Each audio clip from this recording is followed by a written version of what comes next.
দেশের জন্য করে। কে বাড়া দেশের জন্য করে? দেশের প্রত্যেকটা মানুষ দেশের জন্য করে, কেউ সরকারি ভাবে করে তো কেউ ব্যক্তিগত ভাবে করে। জন খেটে খাস, চাকরগিরি করে সেটা স্বীকার করবি বাড়া, ঠিক আছে? আর এই মাথা মোটা যাদের নিয়ে এরকম কুরুচিকার কথা বলছিস তারাই কিন্তু আমাদের ভারতবর্ষের মেরুদণ্ড। ঠিক ঠিক। সেটা বিভিন্ন কথা কাটাকাটির মাধ্যমে একদম যা এবার পুজোর সময় জেলের ঘানি টেনে আয়। ঠিক হয়েছে। এটা ক্ষমতা রাখবি। তুমি এমন কোনো বাল হয়ে পারোনি বোকা চোদা কোথাকার। তুই যেটা বললি সেটা কোনোদিনও ইন্ডিয়ান আর্মি ছিল না আর হবেও না, কারণ ইন্ডিয়ান আর্মি মানেই আমাদের কাছে সম্মানীয়।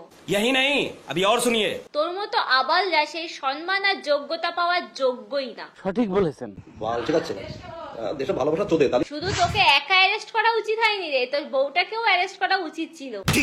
তোমাকে মাইনা দেওয়া হয় বলেই তুমি ডিউটি করো। তুই কিসের মাইনের কথা বলছিস? মাইনে ছাড়া তুই কাজ করবি তো? এবার লাগবে টাকা। I am back. ভিডিওটা শুধুমাত্র এন্টারটেইনমেন্টের জন্য, কাউকে পার্সোনালি আঘাত করার জন্য নয়। So hey, welcome back to my channel achieve over.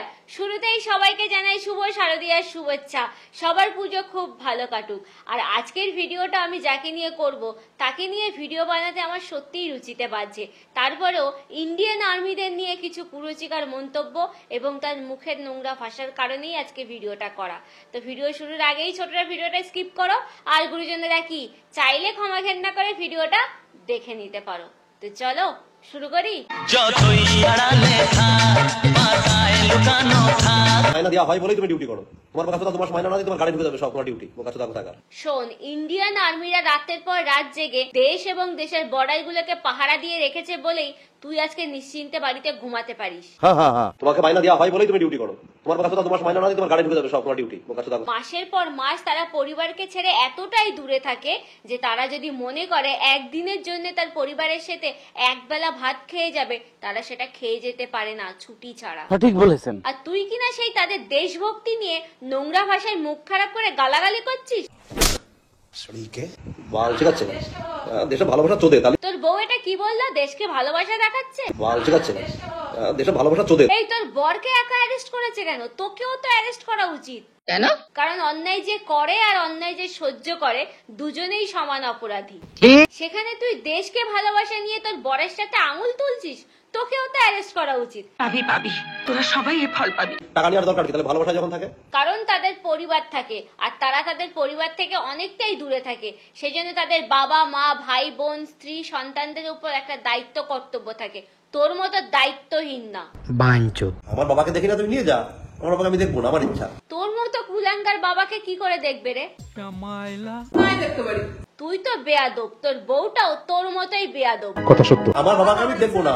শোন, তোদের দুজনকে ছোট্ট করে একটা কথা বলি, তোরা দুজনেই অসভ্য। কারণ শরীর দেখিয়ে বডি ফিটনেস করে সভ্য হওয়া যায় না। 100% সত্যি। আমার বাবাকে দেখি না, তুমি নিয়ে যা। আমার বাবাকে আমি দেখবো না, আমার ইচ্ছা। নিয়ে যা। আমার বাবাকে আমি দেখবো না। তোর যদি ভালো লাগে তোর মার কাছে নিয়ে বাবাকে শুয়ে দিবে, এখন ইয়ং আছে, ভালো মতো দেবে, নিয়ে যা। একজন ওকে কমেন্ট করে বলেছে যে তুমি তো তোমার বাবাকে দেখো না, তার উত্তরে এই কুলাঙ্গার কি বললো এটা? আমার বাবাকে দেখি না, তুমি নিয়ে যা। আমার বাবাকে আমি দেখবো না, আমার ইচ্ছা। নিয়ে যা। আমার বাবাকে আমি দেখবো না। তোর যদি ভালো লাগে তোর মার কাছে নিয়ে বাবাকে শুয়ে দিবে, এখন ইয়ং আছে, ভালো মতো দেবে, নিয়ে যা। যে নিজের বাবাকেই সম্মান করতে পারে না, সে কি করে দেশ এবং দেশের রক্ষকদের সম্মান করবে? তাও সত্য। ওদের আর কি, ওদের তো খাওয়া যাবে না।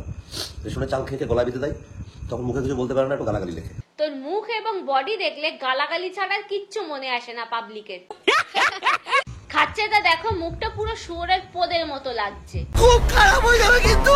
সোশ্যাল মিডিয়ার যুগে যার ফলোয়ার্স নেই সে অন্যের প্রোফাইলে গালাগালি দিতে পারে, আমি তো এটা পারবো না। কি বললি? তুই গালাগালি দিতে পারবি না? আমি তো এটা পারবো না। তাহলে এগুলো কি দিচ্ছিস? রিয়া বলে একটা মেয়ে লিখেছে বোকা চোদা, কেন তোকে লাগিয়েছি নাকি?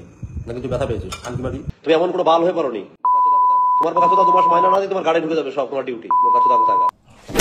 একটা মেয়ে হয়ে গালাগালি দেয়, তোমার নামে একটা আইনি ব্যবস্থা নেওয়া উচিত। হ্যাঁ, আইনি ব্যবস্থা নিয়েছে তো, কিন্তু মেয়েটার না, তোর। ওকে হাজতে বন্দি করো।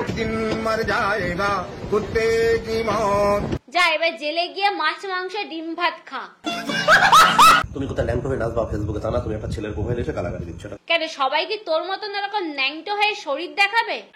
ফার্স্টেশন তোমার ডিপ্রেশন আমি বুঝতে পারছি, কিন্তু কি করবো বলো, আমার তো বিয়ে হয়ে গেছে, আমি চাইলেও তোমার কাছে যেতে পারছি না। ছি, তোর মেন্টালিটি এত নোংরা কি করে রে? নিজেকে কি ভাবিস? তোর এই শরীর দেখে সবাই তোর উপরে ফিদা? শোন, তোর এই শরীরে আমরা ইন্টারন্যাশনাল ট্যুর মানে বুঝিস? ও সরি, এটা তো বুঝতে পারবি না মানে। বুঝি না, আমরা চাইলে তোকে ইংলিশে ধুয়ে দিতে পারি, কিন্তু সেটা তো আবার তুই বুঝতে পারবি না। তোদের এই তো অকাত, বাড়ির মধ্যে ডাল ভাত জোটে না? যা, তুই তো বাড়িতে অনেক খেয়েছিস, এবার জেলে গিয়ে দেখ ওই ডাল ভাতটাই পাস কিনা। দাদা আমাদের বাড়িটা দেশে যাও 3 তলা। ওকে ছোট্ট একটা রিপ্লাই দিয়েছি, ওটা তোমাদের বাড়ি আর এটা আমার বাড়ি। ও খুব অহংকার হয়েছে না? হবেই তো, ছোট লোকের টাকা হলে একটু বেশিই লাফায়। ঠিক বলেছিস। ওটা তোমাদের বাড়ি, তোমার বাপ তোমার ঠাকুর দাদার টাকাই করে থুয়েছে। হ্যাঁ, কারণ বাবা মার সম্পত্তির উপর ছেলে মেয়েরই অধিকার থাকে, আর এটাই বংশ পরম্পরা ধরে চলে আসছে। আর এটা আমার বাড়ি। তাহলে তোর বাড়িতে কি ভবিষ্যতে তোর ছেলে মেয়ে নাতি নাতনি কেউ থাকতে পারবে না? আমার টাকা দিয়ে আমি বানাচ্ছি, এই দুটোর মধ্যে তফাৎ আছে, এগুলো বুঝতে শেখো। তোর বাপের টাকা ছিল না তাই তুই বানিয়েছিস, তাই তো অহংকারের কি হলো? বাত তো সহি এখনই বোধহয় ডিএ ভাড়া 2% আটকে দিলে গান আন্দোলনে বসে পড়ে। শোন, চাকরি করে ডিএ পেতে গেলে না একটা অকাত লাগে, যেটা তোর নেই। তুই আমিকে নিয়ে যেটা বলেছিস সেটা কিন্তু ঠিক করিসনি, কারণ তোর মাকে তো লাগাইনি। মুখের ভাষা দেখো, কথায় কথায় নোংরা বেরিয়ে আসছে। তুমি ইন্ডিয়ান আর্মিদের নোংরা ভাষায় গালাগাল দেবে, আর সেটা নিয়ে কিছু বললেই তুমি মা তুলে নোংরা কথা বলবে।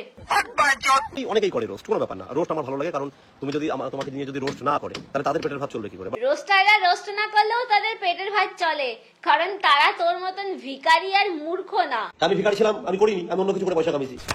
আমি বাজে ছেলে হই আর খারাপ ছেলে হই, এবার লাগবে টাকা। এবার লাইনে এসো চাদু। খুব তো আর্মিদের মাইনে নিয়ে কথা বলছিলে, তা নিজে 2 মাস ফেসবুক বা অন্য কোনো কাজ মাইনে ছাড়া করে দেখাও দেখি। পারবে না। আমার যা মনে আসবে আমি তাই বলবো। ও রিয়েলি? তোমার মনে যা আসবে তুমি তাই বলবে? যা ইচ্ছা আমি তাই করবো। নে এবার কর, জেলে গিয়ে তোর এই ন্যাংটা শরীর লোককে দেখা আর ঝাঁটাই বাড়ি খা। আমি ওপেন বলছি, আজকে কত লোকরা দেখছি এই ও করে এসে বাড়ির মধ্যে এসে মদকে সেই ঠাপাঠাপি বাজিয়ে দিয়েছে, দেশভক্তি দেখাচ্ছে। ইন্ডিয়ান আর্মিদের দেশভক্তি আছে কিনা তুই এবার হাড়ে হাড়ে টের পাবি, আর তোর এই ফ্রাস্ট্রেশন এবার সত্যিই দূর হবে। তুমি জানো না কার সঙ্গে কথা বলছো? বোকাচোদা মাইনা নেবে 70,000 টাকা, আবার বাড়ি এসে বলবে দেশভক্তি দেখাচ্ছে। তোকে সারা দেশের মধ্যেই রাখা উচিত না। কেউ দেশের জন্য করে না, ওসব বালের গল্প আমার সামনে দিয়ে লাভ নেই। কিন্তু আমার একটাই প্রশ্ন, বউটাকে কেন ধরলো না? ও তো কম বললো না। কি মানুষ রে বাবা, ছি। রানিং রানিং করা ভিখারিরা করে, বাল রান করতে যাবো কি জন্য? তাই তো, তুই রান করবি কেন? তুই তো কাজের লোকের মতন ঘুম থেকে উঠে রান্না করতে যাবি। আমার মানে ঘুম থেকে উঠতে উঠতে রান্না বান্না প্রায় কমপ্লিট, তাই না বলো? পরে ওঠো, আমি রান্নাটা করে নিই। দেখেছো, এই জন্যই ওর এত ফাটছে। চাকরি তো করতে পারেনি, তাই চাকরিজীবীদের দেখেই ফ্রাস্ট্রেশনে ভুগছে। লো গ্রেডের চাকরি কারা করে, যারা ভিখারির বাচ্চা তারা। যার চাকরি পাওয়ার অকাত নেই, সে কিনা অন্যদের দিকে আঙুল তোলে। মারো কা খোপড়ি তোর সালে কা মার। আমাদের মতো যারা ভিখারি ঘরের ছেলেমেলে তারা করে। তুইও তো ভিখারি ঘরের ছেলে, তাই এত বাতেলা মারছিস কেন? তুই চুপ রে বাবা, তুই চুপ রে। আমি ভিখারি ছিলাম, আমি করিনি, আমি অন্য কিছু করে পয়সা কামিয়েছি। বল সরকার তোকে চাকরিতে নেয়নি। আরে এই বাত তো মেরে দিমাগ মে আই। কত লোক দেখলাম, আমার বাড়ির পাশে একজন মুদিখানা দোকানে যাচ্ছিল, হঠাৎ রাস্তায় স্ট্রোকে মরে গেল। তো কি হয়েছে? কি হয়েছে সেটা ওই পরিবারের লোকের কাছে গিয়ে শোন, যে তারা কি হারিয়েছে। তো একে নিয়ে বলতে থাকলে ভিডিওটা শেষ হবে না, তো আজকের পার্টটা এখানেই শেষ করছি। তোমরা চাইলে পার্ট 2 নিয়ে আসবো। আর হ্যাঁ, ভিডিওটা কেমন লাগলো অবশ্যই কমেন্টে জানিও। ভালো লাগলে লাইক আর শেয়ার করে দিও। আর ইউটিউব থেকে যারা দেখছো তারা অবশ্যই চ্যানেলটাকে সাবস্ক্রাইব করে দিও, এবং ফেসবুক পেজ থেকে যারা দেখছো তারা কি পেজটাকে ফলো না করে যেও না। আর হ্যাঁ, পুজো চলছে, পুজো সবার ভালো কাটুক এবং পুজোতে সবাই সুস্থ থেকো। তো দেখা হচ্ছে নেক্সট ভিডিওতে, ততক্ষণে সবাই ভালো থেকো, সুস্থ থেকো। Tata, bye bye.